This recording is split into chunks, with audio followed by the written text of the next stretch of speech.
नेमकं यामध्ये भारत काय भूमिका घेणार याकडेच आता संपूर्ण देशाचं लक्ष आहे। या संदर्भात बोलूयात, आमचे प्रतिनिधी प्रशांत लीला रामदास आपल्या सोबत आहेत। प्रशांत, पंतप्रधान भारतात आले, लगेचच बैठकीला सुरुवात झाली आहे, काय माहिती?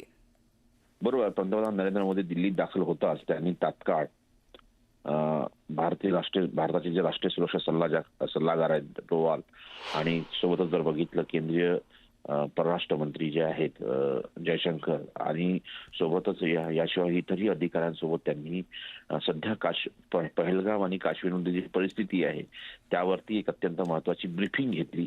ब्रीफिंग बैठकीमध्ये असं म्हणता येईल की संपूर्ण माहिती जाणून घेतली आणि त्या बैठकीमध्ये सोबतच कशा प्रकारची तयारी भारत सरकारची आहे आणि कशा पद्धतीनं सर्व पर्यटकांना आणि काश्मीरमध्ये जे अडकून पडलेले पर्यटक आहे आणि स्थानिक नागरिक आहे यांना कशी मदत देता येईल यासाठी देखील माहिती जाणून घेतल्याची माहिती पुढे आलेली आहे।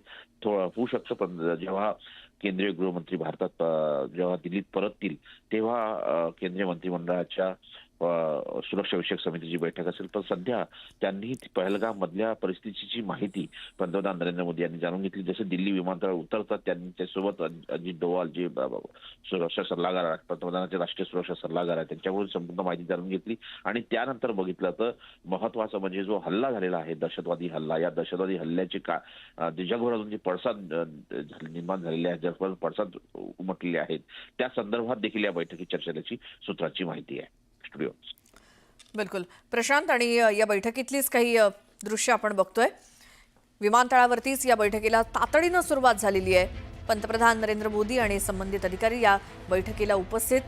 त्यासोबत पहलगाममध्ये मृत्युमुखी पडलेल्या सर्व 27 पर्यटकांचे मृतदेह हे काश्मीरमधल्या श्रीनगरमध्ये आणण्यात आलेले आहेत। केंद्रीय गृहमंत्री अमित शहा हे देखील जम्मू काश्मीरमध्ये आहेत आणि आज ते दिवंगतांना श्रद्धांजली वाहून दिल्लीला परतण्यापूर्वी गृहमंत्री उच्चस्तरीय सुरक्षा बैठक देखील घेण्याची शक्यता आहे। दुसरीकडे पंतप्रधान नरेंद्र मोदी यांच्या अध्यक्षतेखाली विमानतळावरतीच बैठकीला सुरुवात झाली आहे, त्याची ही दृश्य